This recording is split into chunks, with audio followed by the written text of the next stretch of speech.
Welcome. So I'd like to welcome you along to this talk today. My name's Nicola Redmore. I'm the subject lead for fashion and textiles at the University of Huddersfield, and I'm also a weave practitioner and one of the weave tutors. I'd like to introduce you to Abigail Harrison-Moore. Hello and welcome, and I'm very sorry I'm not in the room with you today. We will have explained to you why I'm not with you. But I'm Abigail Harrison-Moore. I'm a professor of art history and museum studies in the School of Fine Art, History of Art and Cultural Studies at the University of Leeds. Lots of long words. Essentially, it means I'm an art historian who's mainly interested and mainly works on the late 19th century, on the arts and crafts movement. And I think that's why I've been invited along today, because I've worked for many, many years with Hatch and with Natalie. And recently we've been thinking together about how we contextualize everything that's gone on and everything that we see today when we think about the history and the present and the future of the textile industry in the north of England. So that's what I'm doing here today. So shall we kick off? Yeah. Right. So what I'm going to do is I'm going to try and use the clever magic of Zoom to share my screen so that you can see our PowerPoint, and hopefully you can also see Nicola and I still. So that's fantastic. And I'm going to start with Engels, which, I mean, I suppose for some people would be quite a surprising start and a quite a highfalutin start. But the reason I start with Engels, whenever I do anything about the Industrial Revolution, whether it's the primary schools or all the way through to the University of the Third Age, is two things. One, he really helps me to set the context, and that is my job today. But also, as an art historian who spent the whole of my career fighting for people to discover my subject, I fell into my subject. I was brought up in Yorkshire, went to a local state school, had never heard of this subject called art history. I did art A-level, loved the bit where you did the personal study, but again, still didn't know that that was art history. I went to a Scottish university by complete mistake. I think I wanted to do English and French, and then arrived on the first day and realised I couldn't do French because it's timetabled at the same time as English. And as a result, took on 3 courses because that's how the Scottish system worked. And one of those was this thing called art history. And I fell in love. I loved those lectures in the darkened room, learning about the visual cultures of the past. I also very quickly realized that whereas most people are flat art historians, not literally flat, but like paintings, I'm very much a bumpy object person. And I linked this to the fact that when I was a very young child, my uncle, throughout my childhood, was a National Trust gardener. And he worked at this amazing arts and crafts house near East Grinstead called Standon.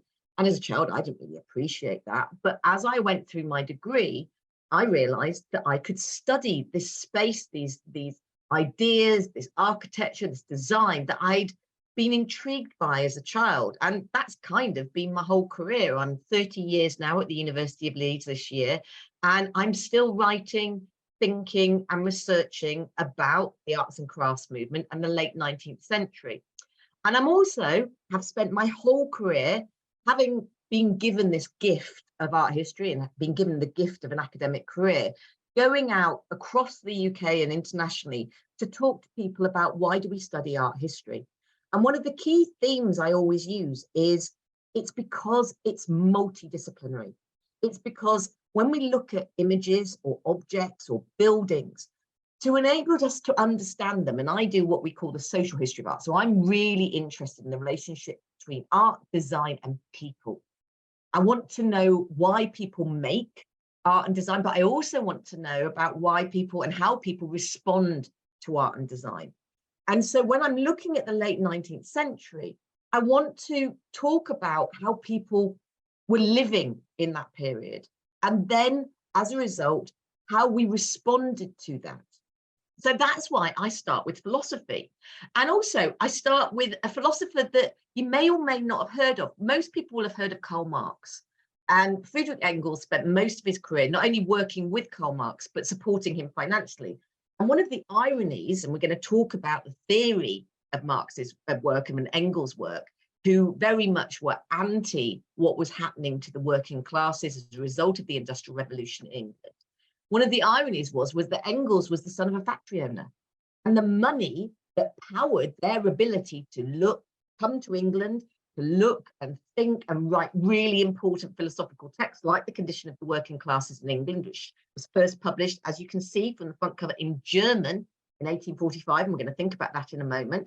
But also the very famous books like Capital, that founded the idea of Marxism, that then fed into the socialist movement, that then fed into communism, and all these different political movements that were about trying to change the lot of the workers. And we're still there today. You know, when we look at socialist ideas, when we look at socialist concepts, it's still very much about how do we make a more equal society? And that's the moment I want to take us to. I want to take us to the 1830s and the 1840s. I want to take us to that beginning of the Industrial Revolution.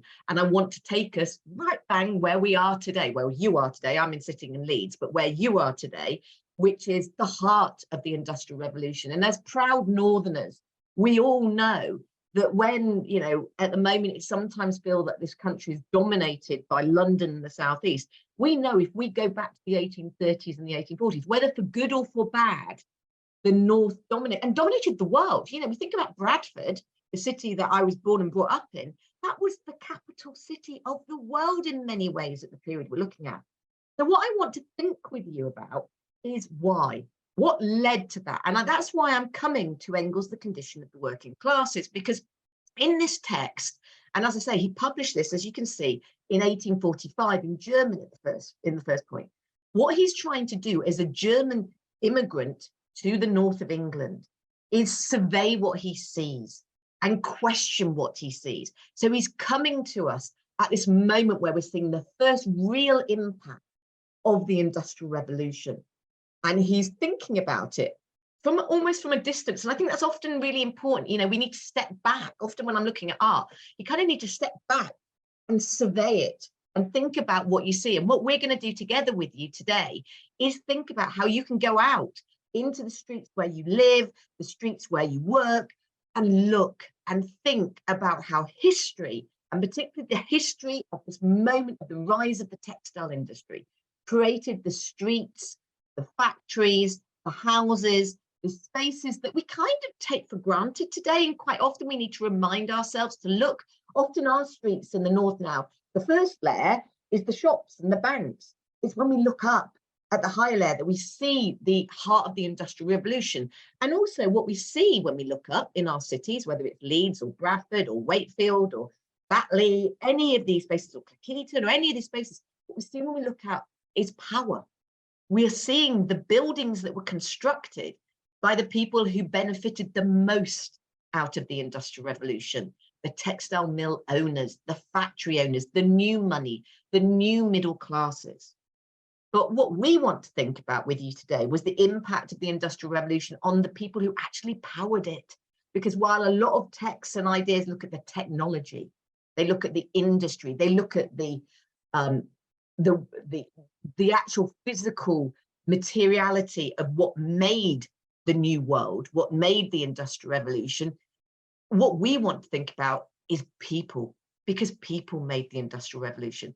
And most of the time, the people who made the Industrial Revolution were the workers, and not just the workers in England. Obviously, when we're thinking about textiles, it's beholden upon us to think not only about the textiles that were produced from materials in this country, and we're going to talk about those from the many, many sheep I see around me on a daily basis, but also the textiles that were produced through a process of import and export, the textiles that were produced because of the cotton fields in America, and the ability for us, because of industry, because of steam power, to bring the raw materials from Americas to England, and then to export it back across the world as fabric. But of course, behind the cotton industry, we also have to be highly alert to the people who drove that, the slaves. And so we are looking at an industry at a time where, when actually reflect upon our city streets, we see celebration of the power of the Industrial Revolution in the north of England. But we know that power was on the backs of the people. And that's what Engels is looking at. So let's look at a little bit of the text from Engels. So let me just move us forward. Super. And hopefully you can see that. So this is from the preface to the 1892 edition. And that's really important because what was interesting about Engels' conditioned working classes is, one, how long lived it was. We're now looking 50 years on from when it was first published. And if you think about the books that you read today that are still more than 50 years old, that are still current, that are still important, kind of we're going to our Shakespeare's, we're also going to our Agatha Christie's, and we're going to those sorts of books, our Enid Blytons, our Roald Dahls, books that have long lived life. A lot of books will have been forgotten. So it shows us the significance of this philosophical analysis of what's going on in the north of England at the time. But what's really important also is 1892 was the first time it was published in English. It was actually published by an American woman who had discovered it and wanted to share it with the English-speaking world. So again, that shows us the power and the influence of Engels' text. And what Engels does in this book, and here he's writing his preface, the 1892 edition, and he's looking back. And it's a really lovely piece of text to just locate us in the histories of the moment that we're looking at. And while I'm going to read it to you, because I want you to really think about the words that Engels used.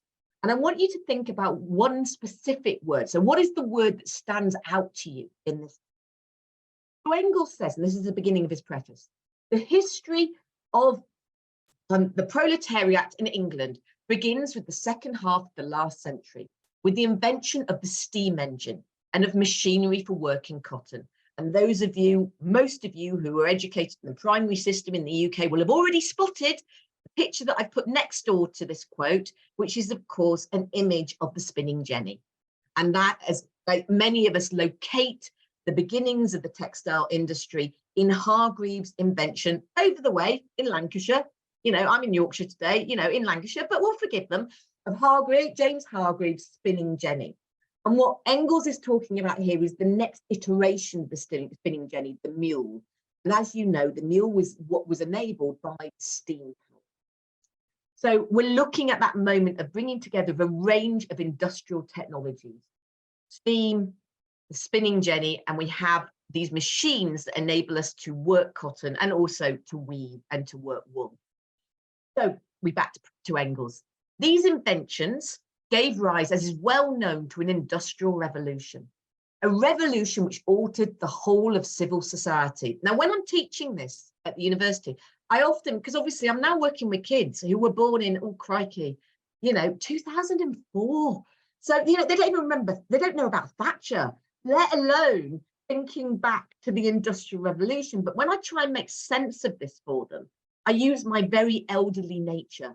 Because when I went to university, and I'm 50, so I'm not 122, but when I went to university in the early 1990s, of course, we didn't have email.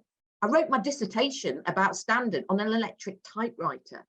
So when we think about the digital revolution, the fact that I'm doing this today via Zoom, you know, which came to us through COVID, you know, that sort of fundamental transformation, if you just think back about the last 6 months and the things that we are learning post-COVID about what we can do, but also what we don't want to do as a result of the digital revolution. The very fact that Nicola, Natalie and I could go, okay, we know Abigail's circumstances mean that she's not going to be in the room tonight, even though she really, really wants to be in the room tonight.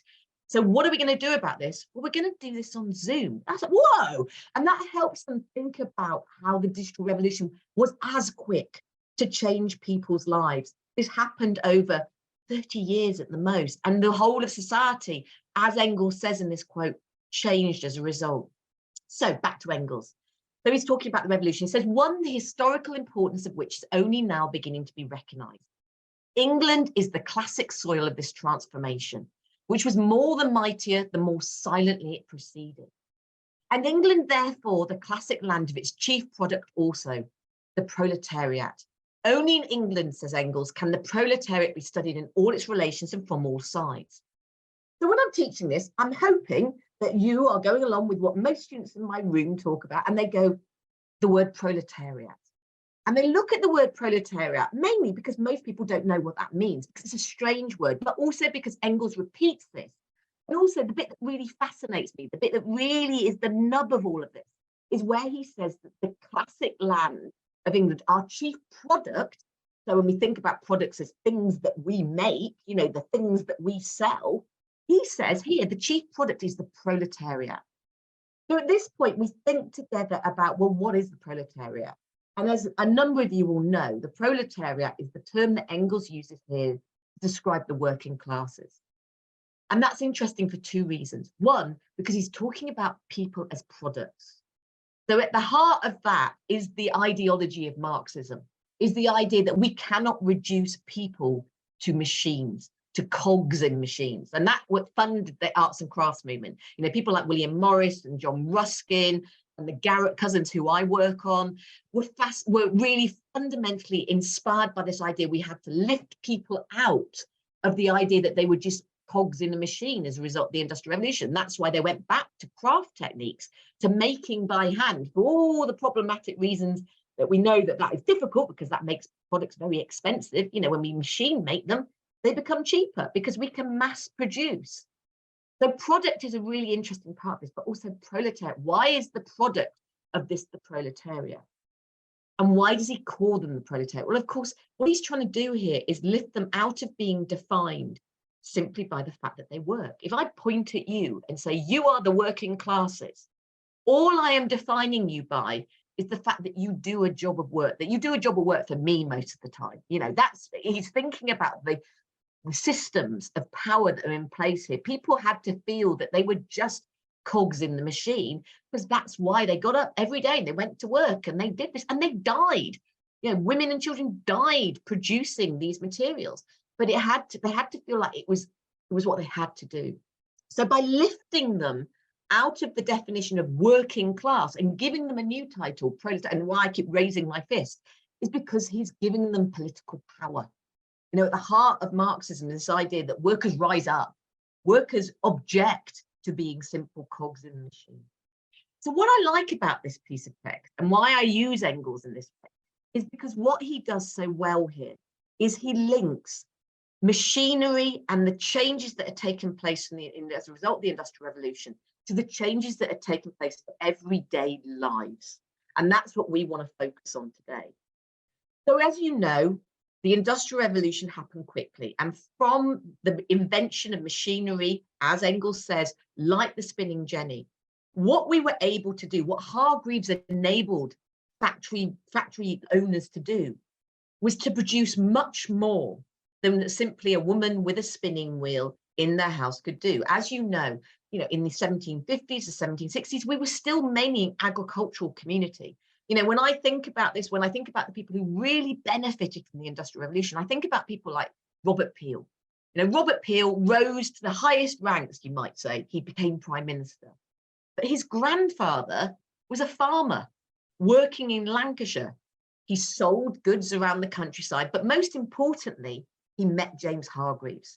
And he had a sense of invention. He had a sense of the power of invention. So he said to James Hargreaves, well, I'd like to buy your invention of you, and I'd like to set up a factory. So Peel's grandfather set up a textile factory and benefited from the fact that obviously in Lancashire and Yorkshire, we had this major thing, this raw material, coal.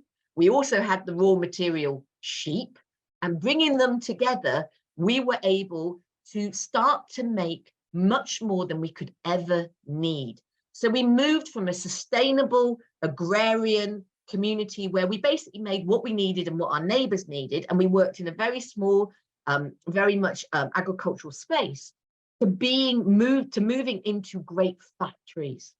And this is where people became cogs in the machines. And the power of the spinning jenny and then the power of the mule, as Engels talks about, is it enabled the work for one person do the work of 16 people. And as you know, once you can make more than you need, you can sell it. It becomes a product. That's the heart of consumption. That is the idea of consumerism. And that is at the heart of the idea of capitalization. You know, because the moment you can sell something, you can turn raw material into money. And people like Peel's grandfathers, and particularly Peel's father, massively benefited from that, built factories across Yorkshire, enabled his son to go and be educated, to go out into the world, and eventually to be knighted and become the head of the country. And that change in 2 generations was fundamental. But of course, that change was powered by the people. And this is where I want to move it to a different type of text, a different type of material, because I want to move to the novel. Because as an art historian, I'm consistently trying to create a context, an idea for my students about the people and their lives that produce the art and design that I'm interested in. So if we look at the image below, the image of the spinning jenny, this is taken from a very famous novel. And I'm going to leave you one moment, just a moment, to think for yourself, who would have written that novel? Who is the major interpreter in the novel form of this period of massive change? I'm hoping you're saying Dickens. And then I'd like you to think about which of his novels, because as you know, many of Dickens' novels tracked and traced the world that he lived within, and there were satires and there were powerful political statements. And of course, as you know, Dickens published his novels as single pamphlets. So you went and you paid your penny and you built it up, and then they were made into books. If you want to see some of these pamphlets, these amazing books, come to special collections at the University of Leeds, where we have the most amazing special collections from this period of early texts. So we have early editions, first editions of Dickens. And when you see the images as they were first meant to be seen in the pamphlets, you get a real sense of the power of Dickens' words and images. And of course, we all know books like Oliver Twist. But this novel, the novel that I want to focus on, is Hard Times. And I want to focus on this really powerful moment in Hard Times, because as I say, Dickens, and here we've got one of the early illustrations from Hard Times of Coketown. Dickens was really clever because he evoked the world through words. And when, I don't know if any of you came on the bus tour where I did a verbal version of this, that was played out to people on a bus tour around the towns and the cities of the textile industry. I read this because actually, if you don't want to look at the images, just shut your eyes and listen to what Dickens is saying. So in Hard Times, as you all know, he evokes the world of the factory owner. And he talks about the world created in this town called Coketown. And as you know, Coketown could be Doncaster, it could be Leeds, it could be Manchester, it could be Bradford, it could be Batley, it could be Huddersfield. It's a northern city that has benefited from the Industrial Revolution. And of course, he calls it Coketown because coke, as you know, is a derivative of coal. When I do this with young people, I go, what's coke? And I get some very strange answers. But we all know that coke is a derivative of coal. So he's using that to give us a sense of where this town comes from. And the beneficiaries of this are Mrs. Bounderby and Gradgrind, factory owners and their wives, who walk around this town at the beginning of chapter 5, which he calls the keynote, which of course is that moment in a piece of music where you bing, this is the keynote of Dickens' ideas. And he wants us to think about what Coketown was like. And as I say, I want you to think about what it would have been like to walk our city streets at this moment of the Industrial Revolution. So Coketown, to which Mrs. Bounderby and Gradgrind now walked, was a triumph of fact. It had no greater taint of fancy in it than Mrs. Gradgrind herself. Imagine her with a big hat walking around the town. He says, let us strike the keynote, Coketown, before pursuing our tune. So he's setting our context before telling his story, and that's what I'm doing. So it was a town of red brick, or a brick that would have been red if the smoke and ashes had allowed it. Now, of course, there we immediately locate ourselves in the towns that we know, because we look around ourselves and they're full of red brick. And why are they full of red brick? Well, again, this brings us back to an industrial process, because of course, before we had brick, we built with stone. And as you know, stone, you quarry it out of the ground and you chop it up and you try and make it make shape. And it takes a long time. It takes expertise. It takes skill. Red brick was made out of the industrialization of clay being heated to high temperatures to produce these absolute uniform bricks. So anybody with slight training could go out, could build, and could build fast. And as we know, the Industrial Revolution was a period of building fast. But of course, our brick is not red, because already, and this is where you can see Dickens as a proto-environmentalist, this is where he's starting to see the impact of the pollution that comes out of the factories and the mills. So as he says, but as matters stood, it was a town of unnatural red and black, like the painted face of a savage.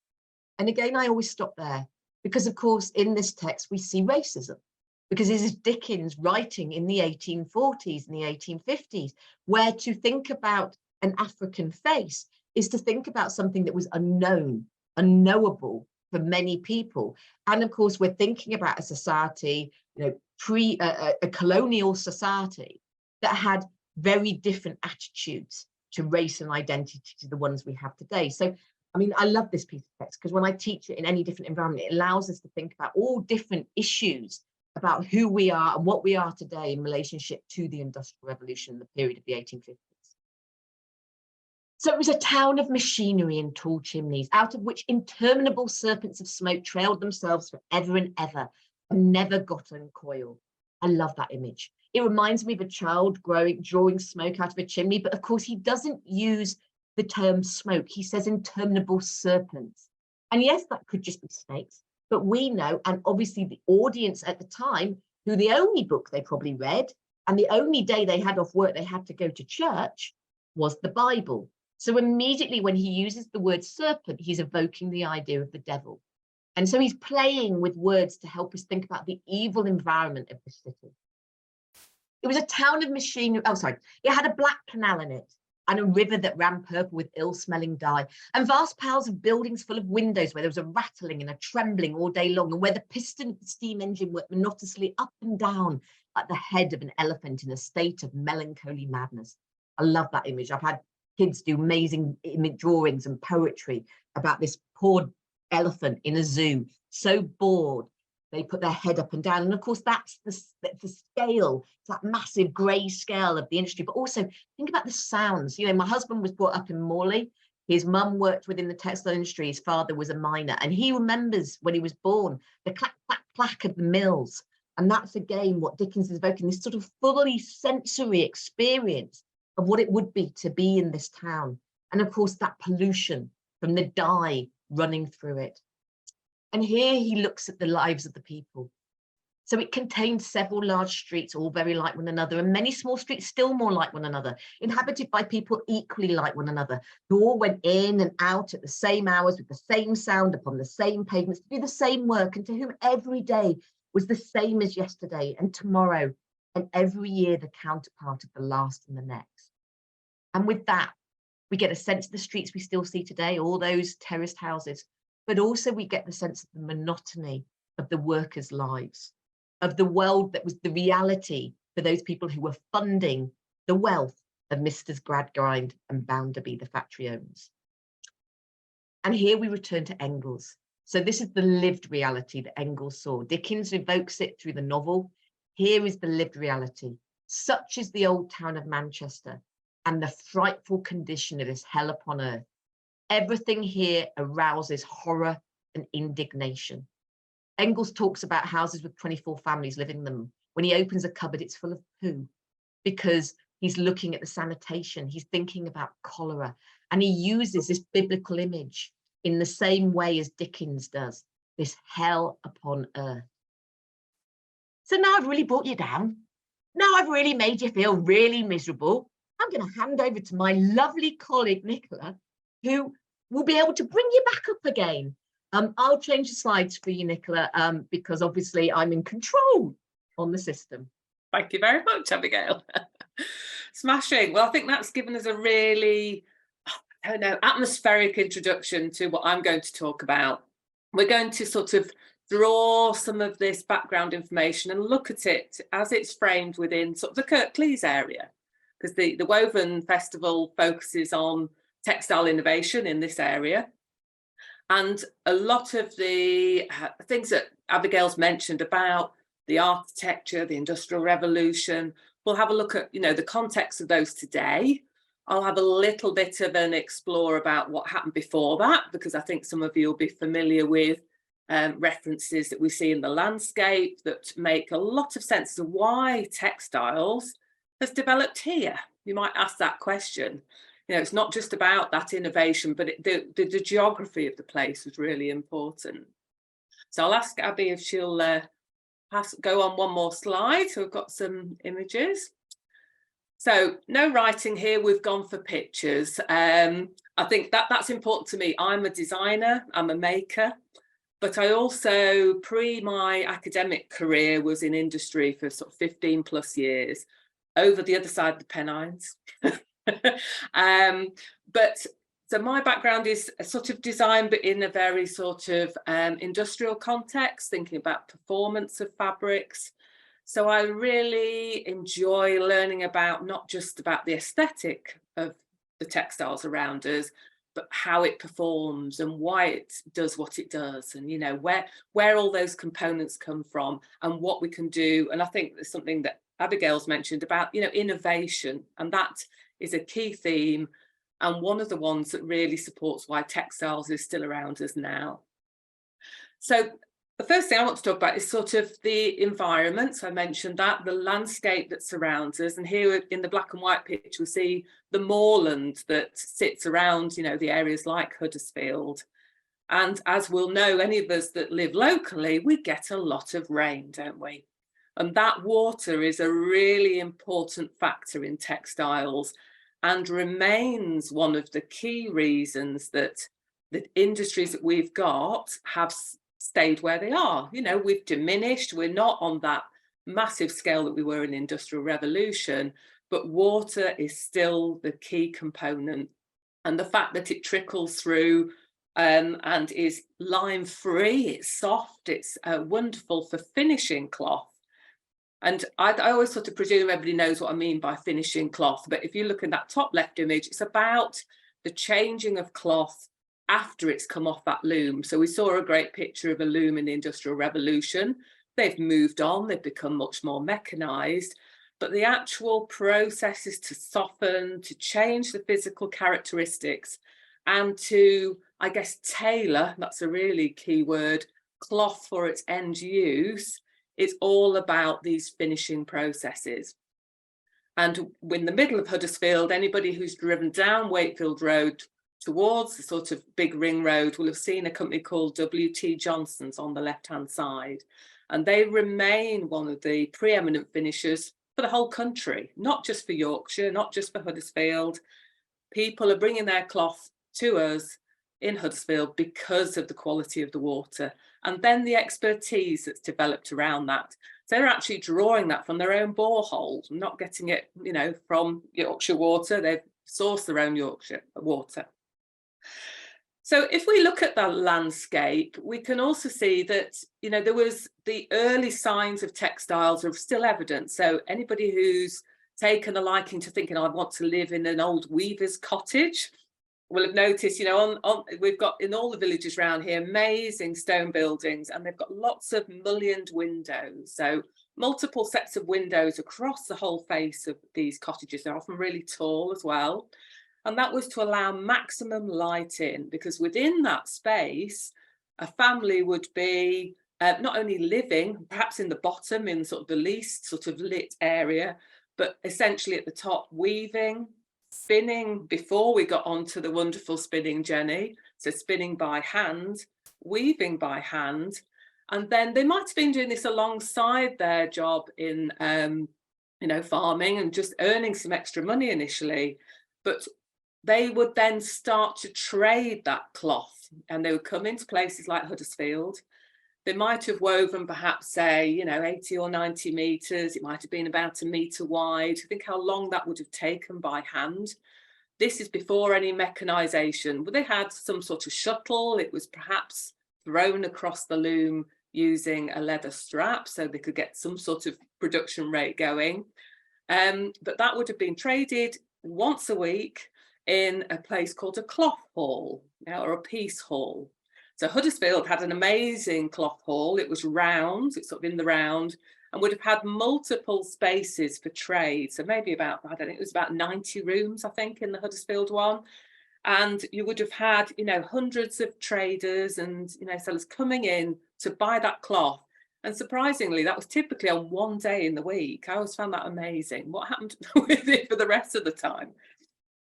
So we still see evidence of that type of cloth or piece hall in Halifax. So anybody who's been to the piece hall, that amazing Italianate square with rooms around it, that's exactly what it was there for that early trade. So that's how it started. And really, we very much associate this area with wool. And Abigail's mentioned the lovely sheep that we have,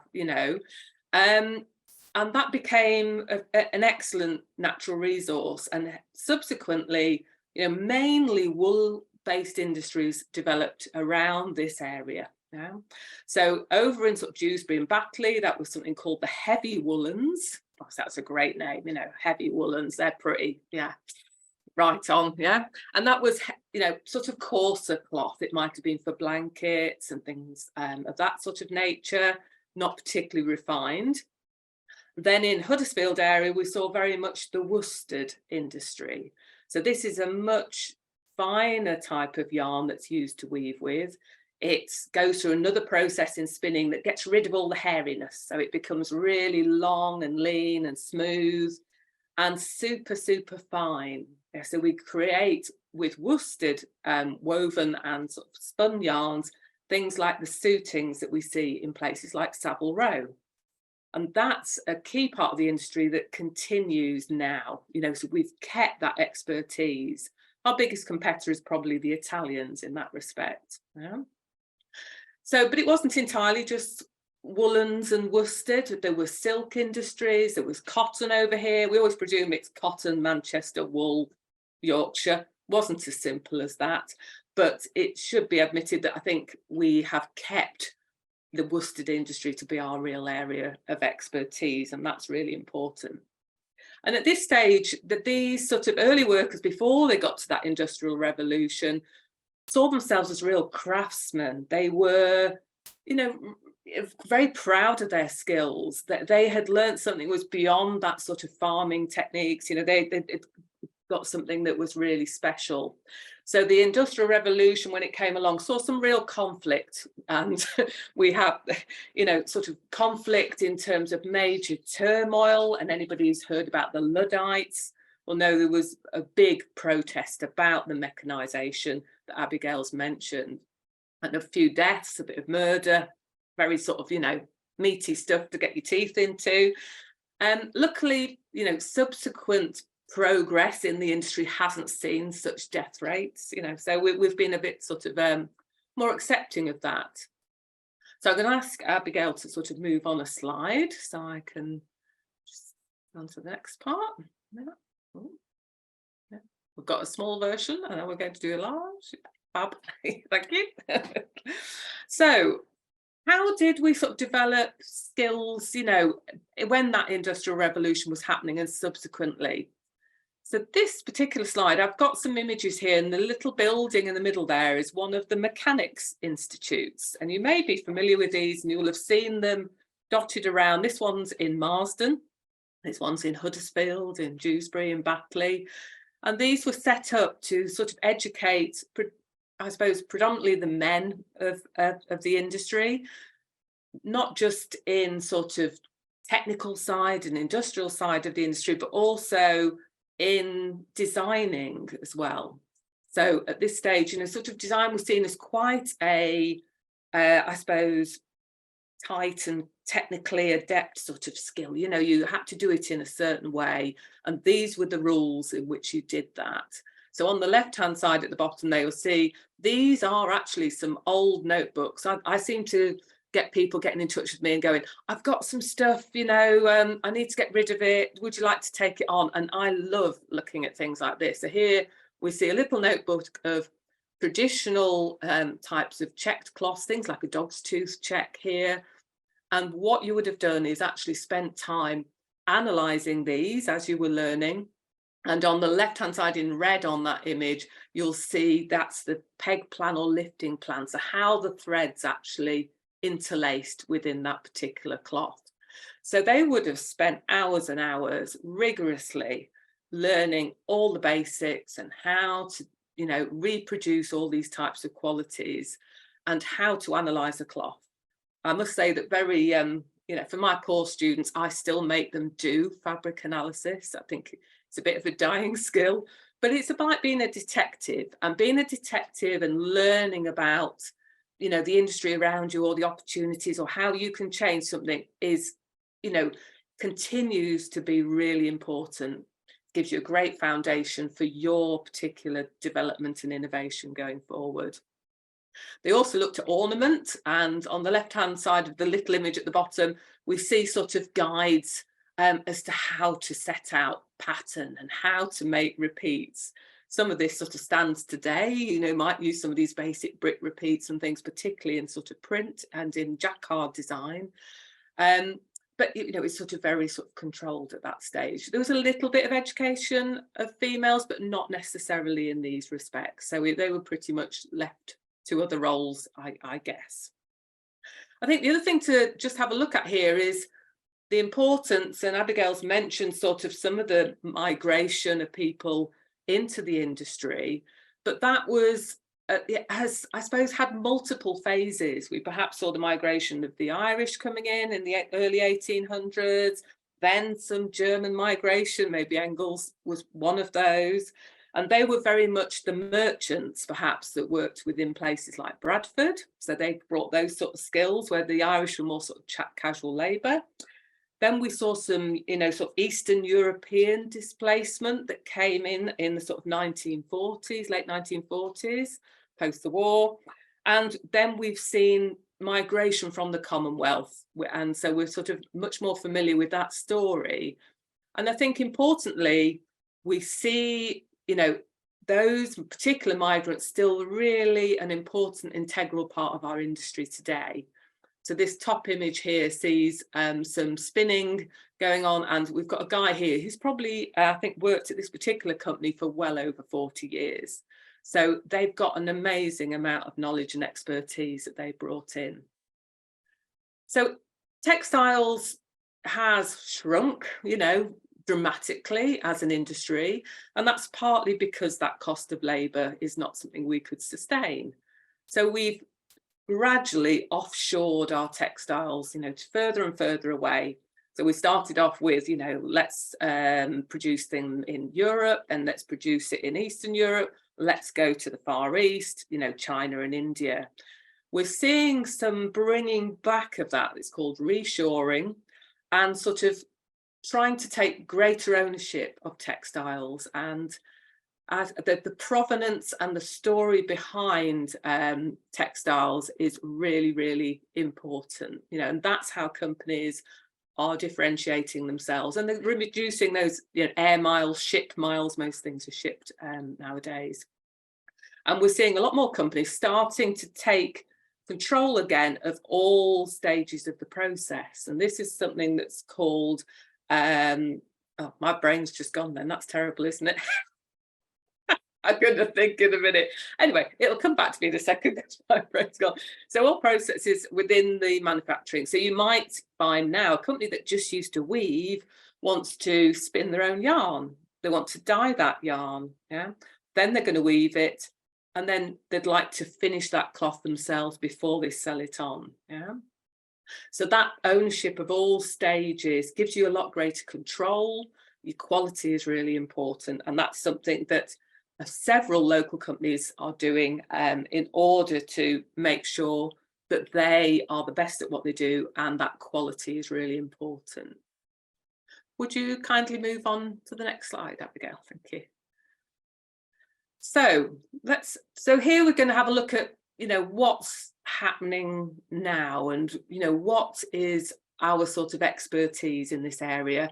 And you'll see some direct links to some of those stories that we heard earlier. So we have retained an amazing industry around that worsted business.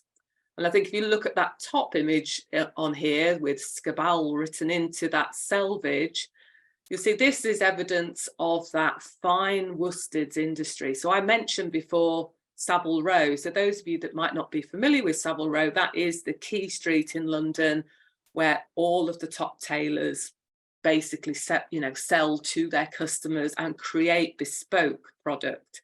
So it's sort of the top of the tree in terms of, you know, men's suiting predominantly. So we as an area supply an awful lot into that particular industry and to top brands.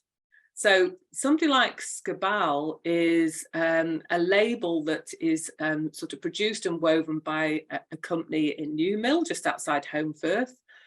And this is one of the brands they actually weave for. So it's like it's got its own name, really. So they have various sort of names they weave for in essence. And I think what's beautiful about this is Scabal is really high end. You know, we're talking perhaps in some cloths, you know, hundreds of pounds a metre, because they weave in diamonds, or they might weave in rubies, or they might do, here we've got a lovely woven in name through the cloth. Their customers are perhaps people who, you know, have got a massive amount of disposable income. They're based perhaps, you know, in the Far East, or in, you know, some other areas where, you know, money is no object at all. And the quality of this cloth is amazing. So it might be 100% wool, it might have cashmere in it, it might have some really rare fibres as well. So bringing those together. And these companies, and this is like Bower and Roebuck is this particular example in New Mill, have invested in mechanisation. So you think, oh, already it was all really mechanised. No, Abigail's told us it's got to this, you know, amazing mechanised state. But they've sort of further invested as far as they can in terms of reducing sort of the labour that's required to sort of do those basic tasks, and focus on getting the quality right and adding value where you really need to add it. So that's really key. So they've been very agile and innovative and working with really sort of high-end clients. You also see a series of cloth merchants, and top left we've got a cloth merchant. This is Dugdale Brothers, who still have their original premises in the middle of Huddersfield. And a merchant is different to some of the mills. So the merchants tend to commission a mill to weave designs for them. Yeah. So it's quite a unique system, I think, to the worsted industry. So they'll create some of their own collections, but they might also sell, you know, some of the product from the mills locally. So somebody like Dugdale's might be working with somebody like Taylor and Lodge, who are in Huddersfield, or Penistone Weavers, who are over at Keighley, and then they're selling those collections. And we see on the shelves there lots of, you know, basically bunches or samples that would go into that worsted industry. So they're, you know, real sort of survivors, and they've got a long history. But we also see people coming into this fresh, you know, this is a real opportunity to, it's very quite high profile, you know, they've got very high profile customers. That's really key, and it's global. So we see there's a particular company in Batley called Joshua Ellis who weave cashmere, and they're selling perhaps to companies like Dior and Ralph Lauren, and, you know, even to Burberry. And so there, I think what's fascinating about this area is a lot of the textiles is hidden. You wouldn't know what's still going on. It's behind closed doors. And even for my students of textiles are like, well, where, you know, who can I get in touch with? How do I know who's doing what? There isn't like one big directory, here's where everybody is and this is what they do. So that sort of ability to be a detective is really important, even to advance your career in textiles. But there's some real sort of vibrant and forward-thinking industries. Top right, we see an image. It's not just two guys holding a load of fibre and fabric. You think, I know what they're doing that for. Is that an everyday thing?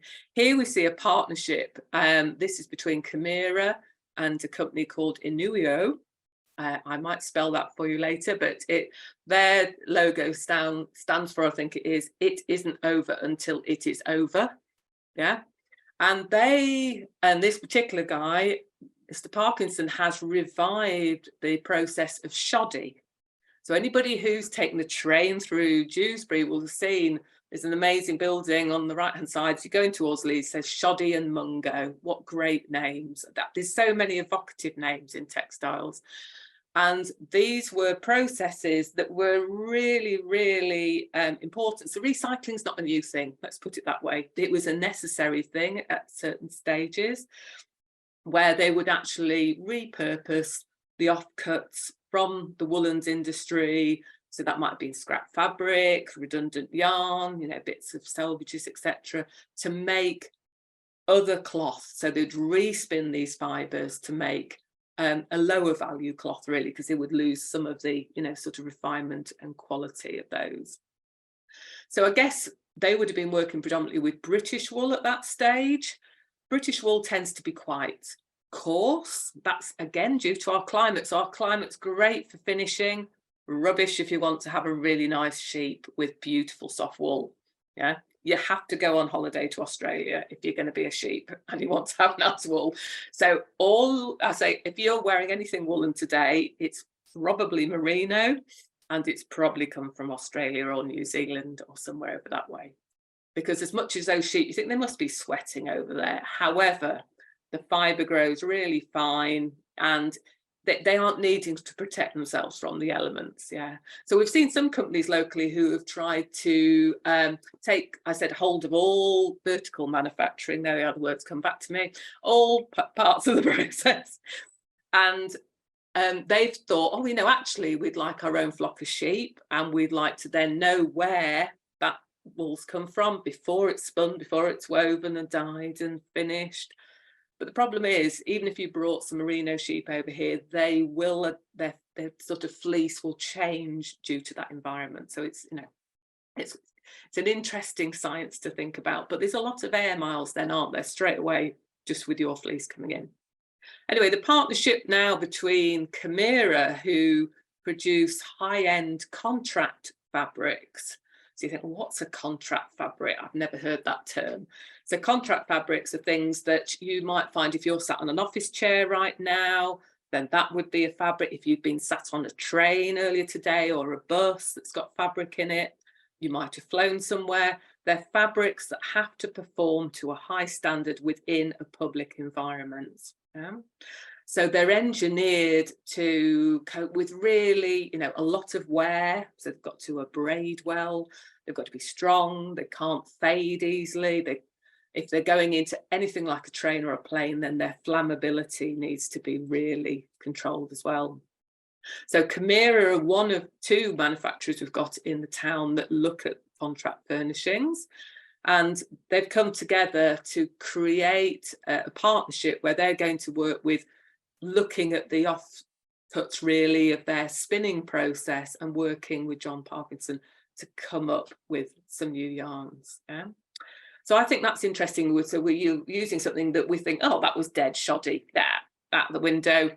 No, it's been, sort of rethought about in a new context.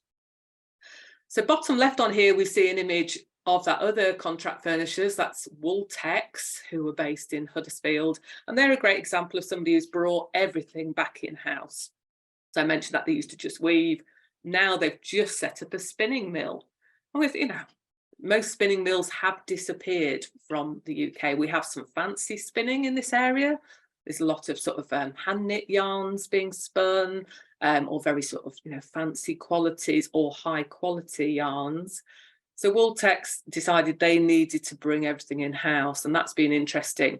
But they're partly owned by a Danish company called Kvadrat. So very high-end, quite innovative. They're working with fashion designers, all sorts of things to come up with interior ranges. So there's real sort of innovation happening in that respect. We also see some sort of high performance fabrics. So bottom right, that's a picture of a creel. This is, if you have a particular type of weaving machinery, you might need individual threads to come in at different rates to the back of the loom. And here we see a creel of carbon fibre. And this, interestingly enough, is part of the offering from one of the worsted weavers. So what are they doing high performance fabrics? Why are they doing that? So CJ Antich, who do suitings and now make suits, they've decided that was an important part of their offering, also make carbon fibre and three-dimensionally woven cloth. So that is things that go into perhaps engineered products. It might go into a plane or to a propeller, or it can be stiffened to create amazingly strong yet flexible components for aerospace. Yeah. So that was part of a project and initiative through the Textile Centre of Excellence. So in Huddersfield, there's a hub for training of apprentices, and at that stage they were developing an awful lot of new processes like plasma finishing to change the surface characteristics of cloth to make it perhaps hydrophobic or hydrophilic, so resist or take on water or absorb dyes more easily, but without chemicals. Yeah. So there's been some continued innovation in the area that has been, some of it developed centrally, and then companies have taken that on, which is fantastic to see. So other areas of textiles that I think we should mention, sort of middle bottom here, we see Calderdale carpets, I'm going to say in brackets, because they used to be Calderdale carpets.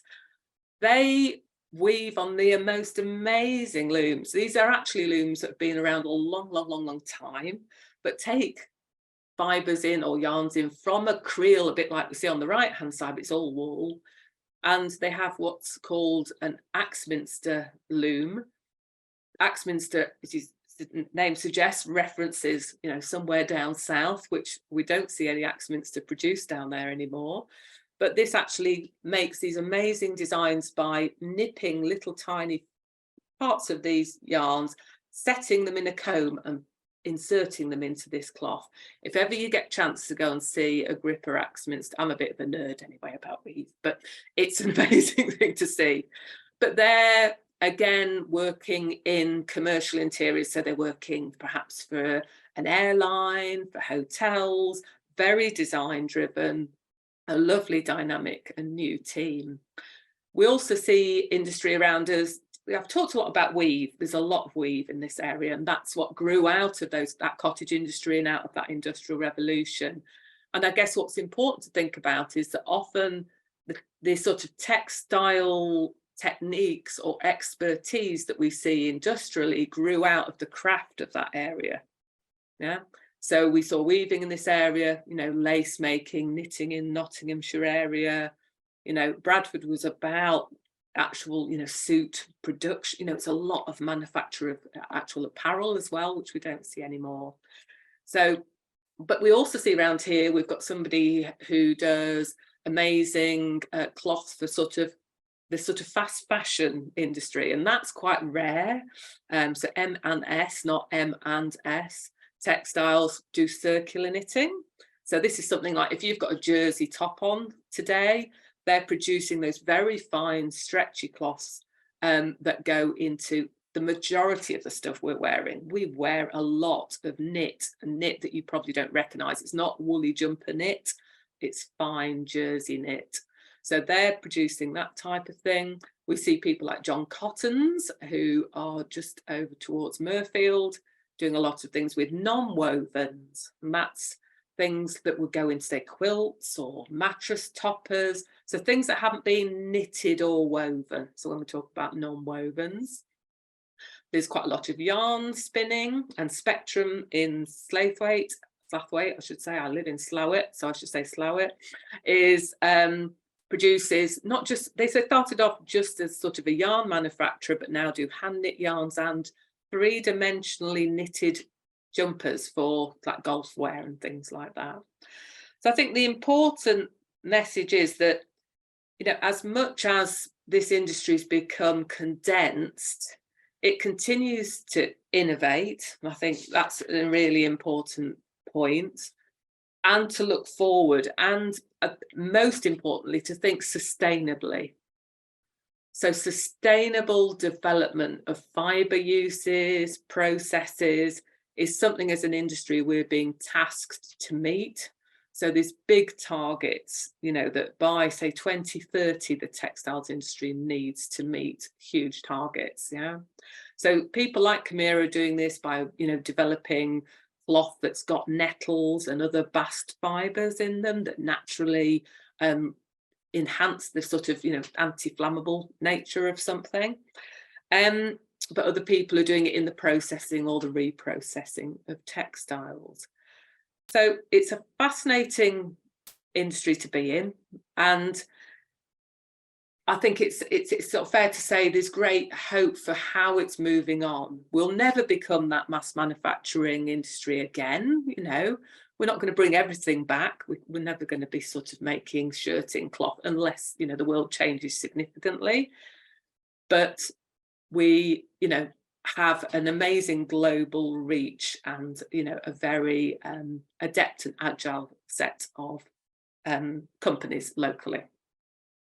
So I think I'll finish my part there.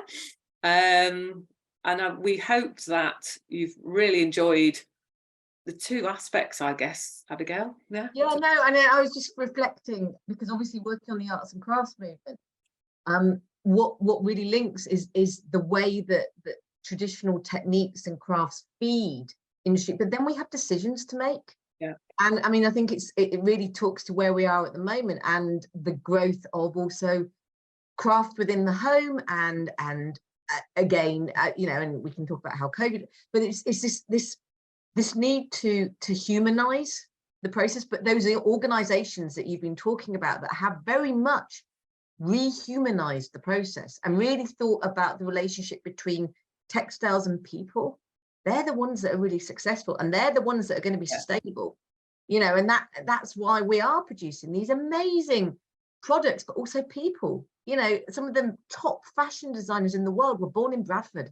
Yeah. You know, that's amazing, but it's also about these long histories. And so while I guess I kind of brought us down, it's fantastic to end on a really high point about where we are today and where we should keep going forward, because sustainable futures and futures for all, equal futures, can also be driven through industry and textiles. Yeah. And that's really exciting. So thank you. Yeah. Thank you, everybody.